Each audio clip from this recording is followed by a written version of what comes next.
हम्म। क्या ये मुमकिन है कि एक कमरे में जो इंसान सबसे ज्यादा ताकतवर दिख रहा हो, मतलब जो किसी की भी जान बचाने या लेने के लिए बिना पलक झपकाए तैयार हो, असल में अंदर से वही इंसान सबसे ज्यादा डरा हुआ हो? हाँ, बिल्कुल ऐसा अक्सर होता है। है ना? मतलब जब हम ड्यूटी या कर्तव्य जैसे शब्दों को सुनते हैं हम्म। तो हमारे दिमाग में एक बहुत ही आदर्शवादी छवि बनती है। हम्म। एक ऐसा इंसान जो अपनी जिम्मेदारी के लिए सब कुछ न्यौछावर कर दे। सही कहा। उसे हम समाज में एक नायक की तरह देखते हैं। बिल्कुल। चलिए आज की इस चर्चा में इसी बात को थोड़ा गहराई से समझते हैं। आज के इस डीप डाइव का हमारा विषय है ड्यूटी, वफादारी और मानवीय भावनाओं के बीच का टकराव। और इसे समझने के लिए हमारे पास एक बहुत ही दिलचस्प रेफरेंस है। हाँ, आज हम 2011 की मशहूर फिल्म बॉडीगार्ड के संदर्भ में इस विषय की परतें खोलेंगे, जिसमें सलमान खान और करीना कपूर थे। अब सुनने वालों को लगेगा कि अरे वो तो एक मसाला एक्शन कॉमेडी थी। बिल्कुल, ज्यादातर लोगों ने उसे ऐसे ही देखा है। वही तो। लेकिन आज हमारा मिशन ये समझना है कि कैसे एक कहानी जो एक साधारण कॉलेज कॉमेडी की तरह शुरू होती है, वो एक गहरे भावनात्मक ड्रामा में बदल जाती है। ये चर्चा सिर्फ एक्शन के बारे में नहीं है, हाँ। बल्कि ये जानने के बारे में है कि जब अंधी वफादारी का सामना प्यार से होता है तो इंसान की मानसिकता कैसे बदलती है। अगर हम इसे एक बड़े परिप्रेक्ष्य से जोड़कर देखें तो ये सिर्फ एक मसाला फिल्म नहीं है। तो फिर क्या है? ये असल में नियंत्रण बनाम आज़ादी, मतलब कंट्रोल वर्सेस फ्रीडम का एक बेहतरीन अध्ययन है। और मनोविज्ञान के नजरिए से देखें तो ये जो कठोर अनुशासन या अंधी वफादारी का चोला होता है ना, वो अक्सर बहादुरी की निशानी नहीं होता। अच्छा, तो क्या होता है वो? ये दरअसल दुनिया की नजरों से और खुद अपनी ही भावनाओं से बचने का एक बहुत ही सुरक्षित कवच होता है। एक ढाल जिसके पीछे एक बेहद डरा हुआ और असुरक्षित इंसान छुपा होता है। अरे वाह, ये तो बहुत ही अलग नजरिया है देखने का। मतलब ड्यूटी के नाम पर इंसान खुद को मशीन बना लेता है। बिल्कुल। अब अगर हम कहानी की शुरुआत देखें, एक ग्रामीण तनावपूर्ण राजनीतिक माहौल है, सरताज रांगा पर हमला होता है। हाँ, राज बब्बर का किरदार। सही कहा। और फिर लवली सिंह की एंट्री होती है। वो दुश्मनों का सफाया बिल्कुल निडर होकर करता है, एकदम किसी कहर की तरह। हाँ, लेकिन सरताज के जान बचाने के बाद का जो दृश्य है उस पर ध्यान देना जरूरी है। सरताज उसे जीवन भर के लिए अपना अंगरक्षक घोषित कर देता है। और जब लवली सरताज के सामने सिर झुकाता है तो वो कोई भावना नहीं दिखाता। मतलब कोई खुशी नहीं, कोई गर्व नहीं, वो बस एक मशीन की तरह ड्यूटी स्वीकार कर रहा है। ये बात मुझे भी बहुत अजीब लगी थी। मतलब अगर हम इसकी तुलना करें तो लवली मुझे एक प्रोग्राम्ड मशीन या किसी मिलिट्री ड्रोन जैसा लगता है। एकदम सही उपमा है ना? जिसका अपना कोई व्यक्तिगत जीवन या भावना ही नहीं है, उसमें बस एक कमांड फीड कर दी गई है। हाँ, क्योंकि आज़ादी बहुत भारी चीज होती है। आज़ाद होने का मतलब है कि इंसान को अपने फैसले खुद लेने पड़ते हैं और उनके परिणामों का सामना भी करना पड़ता है। बिल्कुल। लवी जैसे किरदारों के लिए ड्यूटी एक बहुत ही आसान रास्ता बन जाता है। उसे अपनी जिंदगी के खालीपन का सामना नहीं करना पड़ता। सही बात है।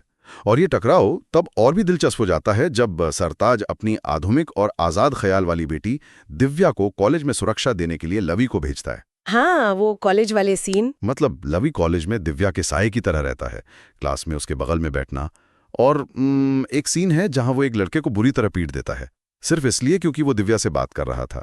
हाँ, दिव्या के लिए ये कोई सुरक्षा नहीं थी, ये एक चलती फिरती जेल बन गई थी। वही तो, ये तो किसी को भी पागल कर सकता है। बिल्कुल। यहाँ ये समझना जरूरी है कि ये टकराव सिर्फ दो किरदारों का नहीं, दो अलग अलग दुनिया का है। कैसे? लवी का जीवन जहाँ सिर्फ खतरा और कर्तव्य है, और दिव्या का जीवन जो रंग, आजादी और भावनाओं से भरा है। लवी के दिमाग में प्राइवेसी नाम का कोई शब्द ही नहीं है। तो यहाँ से कहानी ले वो मजाक वाला हिस्सा आता है जिसमें पूरी प्रोग्रामिंग ही बदल दी। हाँ, क्योंकि शारीरिक ताकत से तो एक अंगरक्षक को हराया नहीं जा सकता ना। बिल्कुल नहीं। इसलिए दिव्या मनोवैज्ञानिक तरीका अपनाती है। सही कहा। वो और उसकी सहेली लवली को भटकाने के लिए एक छुपे हुए नंबर से कॉल करते हैं और दिव्या एक फर्जी पहचान बनाती है, छाया। हाँ, बस उसे उलझाने के लिए। लेकिन यहाँ से ये कहानी वाकई बेहद दिलचस्प हो जाती है।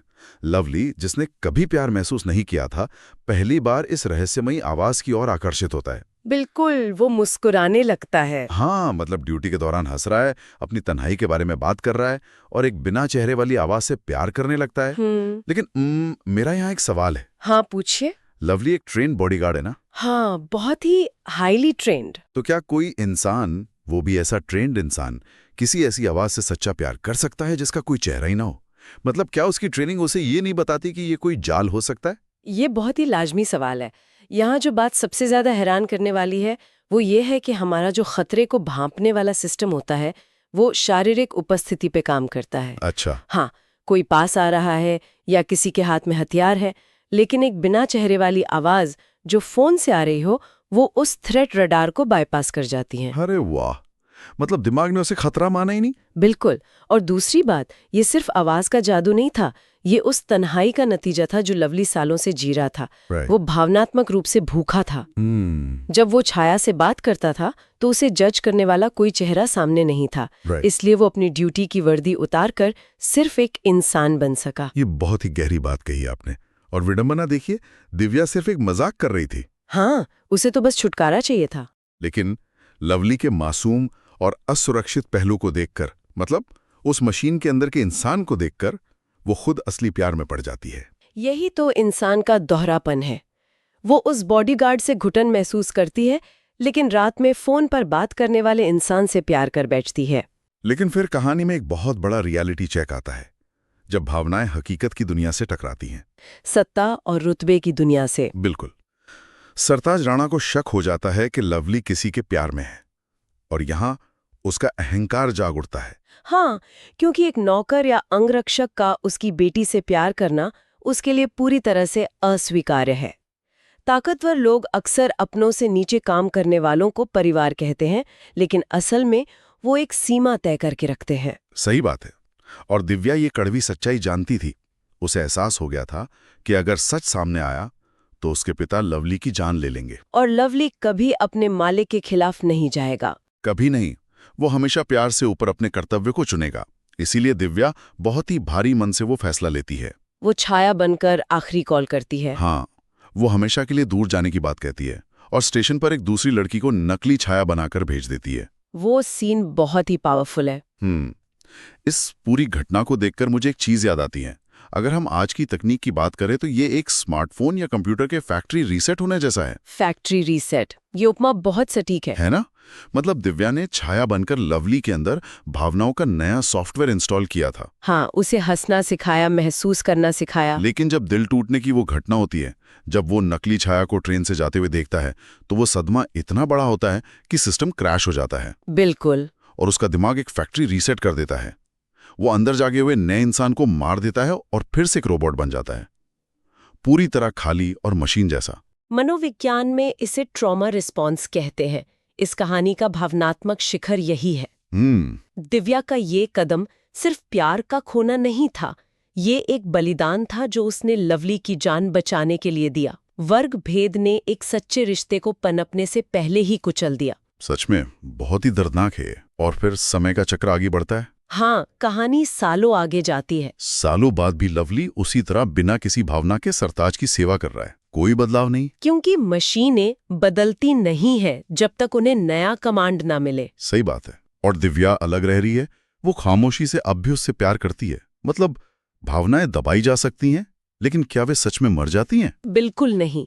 दबी हुई भावनाएं कभी खत्म नहीं होती और आखिरकार सच सामने आता ही है। हाँ, वो डायरी वाला सीन, नकली छाया का राज खुलता है और लवली को पता चलता है कि असली छाया हमेशा से दिव्या ही थी। वो पल बहुत ही भारी होता है। तो आखिर इस सब का क्या मतलब है? मतलब जब लवली को सच पता चलता है तो उसका वो जो भावनात्मक विस्फोट होता है, वो पहली बार दर्द, पछतावा और खोए हुए समय का दुख महसूस करता है। हाँ, वो शायद पूरी फिल्म में उसका सबसे मानवीय पल है। वो रोता है, तड़पता है। ये एक बहुत ही महत्वपूर्ण सवाल खड़ा करता है। अंतिम टकराव का जो विश्लेषण हम कर रहे हैं ना, वो कोई शारीरिक लड़ाई नहीं है। हाँ, कोई गुंडों की पिटाई नहीं है इस बार। नहीं, ये टकराव भावनात्मक है।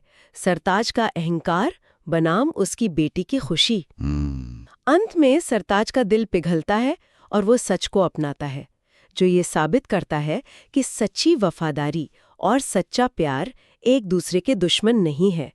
लवली वफादार भी रहा और अंत में उसे अपना प्यार भी मिला। ये एक बहुत ही खूबसूरत निष्कर्ष है। मतलब दोनों स्रोत सामग्री से जो मुख्य सीख निकल कर आती है वो ये है कि ये कहानी एक ऐसे इंसान की है जो एक मशीन की तरह जीता था, और एक ऐसी औरत की जिसने उसे महसूस करना सिखाया। बिल्कुल। इसका मूल संदेश यही है कि सच्चा प्यार छुप सकता है लेकिन वो कभी खत्म नहीं होता। सही कहा। लेकिन अगर हम इसे आज के जीवन से जोड़ें तो सुनने वालों के लिए इसका क्या महत्व है? बहुत महत्व है। ये कहानी हमें सोचने पर मजबूर करती है कि आधुनिक जीवन में, खासकर आज के कॉरपोरेट और भागदौड़ भरे दौर में, हम सब भी तो यही कर रहे हैं ना। मतलब अपनी ड्यूटी और काम के दबाव में। हाँ, काम के दबाव में, प्रोफेशनलिज्म के नाम पर हम अक्सर अपनी मानवीय संवेदनाओं को कहीं पीछे छोड़ देते हैं। हम भी एक तरह से लवली सिंह बन जाते हैं। बिल्कुल, हम खुद को भावनाओं से काट कर एक मशीन की तरह काम करते रहते हैं। ये तो बहुत ही डराने वाली बात है। तो चर्चा के अंत में हमें एक गहरा सवाल छोड़कर जाना चाहेंगे। क्या किसी के प्रति अत्यधिक वफादारी और कठोर अनुशासन सच में एक गुण है? मतलब क्या ये हमेशा एक अच्छी बात होती है, या फिर एक ऐसा पिंजरा है जो इंसान को उसकी अपनी ही भावनाओं से दूर कर देता है? बिल्कुल। और क्या हमें सच में महसूस करने के लिए किसी के छलावे की या किसी बिना चेहरे वाली आवाज की जरूरत है? ये सोचने वाली बात है। हाँ, हम चाहेंगे कि हमारे सुनने वाले इस विचार पर खुद आत्ममंथन करें, अपनी जिंदगी में उस खालीपन को पहचाने। बिल्कुल सही। तो आज के इस गहरे विश्लेषण में बस इतना ही। फिर मिलेंगे एक नए विषय के साथ।